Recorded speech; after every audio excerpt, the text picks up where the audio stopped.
જણાવતા આનંદ થાય છે કે અત્યારે હું એ ગ્રાઉન્ડ ઉપર ઉભ્યો છું કે જે ગ્રાઉન્ડ ઉપર, જે મેદાન ઉપર, નેત્રંગના એ મેદાન ઉપર આગામી 7/1/2024 ઇતિહાસ બનવાનો છે. આદિવાસી સમાજ ઉપર, ચૈતર વસાવાભાઈ અને એના પરિવાર ઉપર જે આ અન્યાયી સરકારે, જે લોકશાહીની દુશ્મન સરકારે જે કારો કેર વહાવ્યો છે, આ આદિવાસી સમાજ અને લોકશાહીના દુશ્મનોને હણવા માટે ક્રાંતિનો ઉદય આ મેદાન ઉપરથી થવાનો છે. એટલા માટે દરેક લોકશાહીના પૂજારી, તાકાત અને યુવાનોના પૂજારીઓને બે હાથ જોડીને વિનંતી કરું છું કે જોજો ભૂલાઈ ન જાય. આગામી 7/1/2024 આ ગ્રાઉન્ડ ઉપર આપણે લાખો અને લાખોની સંખ્યામાં મળવાનું છે.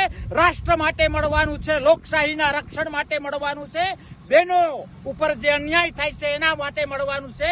ચૈતરભાઈ વસાવાને ખોટા ગુનાઓમાં જે જેલમાં નાખ્યા છે એનો ન્યાય મેળવવા માટે, એક બુલંદ અવાજ ઉભો કરવા માટે, રાષ્ટ્રને એક સાચી દિશા અને બંધારણનું સાચું રક્ષણ થાય એ માટે તમારે, મારે સૌએ લાખોની સંખ્યામાં આ ગ્રાઉન્ડ ઉપર ઇતિહાસ સર્જવાનો છે. આ ગ્રાઉન્ડ ઉપર પૂરું વિશ્વ નોંધ લે એ ટાઈપનો લોકશાહીનું રક્ષણ કરતો કાર્યક્રમ કરવાનો છે. ભરોસો છે મને તમારા ઉપર કે કોઈ પણ રીઝન આપ્યા વગર બધું જ સાઈડમાં કરીને લાખોની મેદનીમાં આપણે 7 તારીખે અહીંયા મળીએ છીએ. જય હિન્દ, ભારત માતા કી જય, જય લોકશાહી, જય આદિવાસી, જય આદિવાસી, જય આદિવાસી.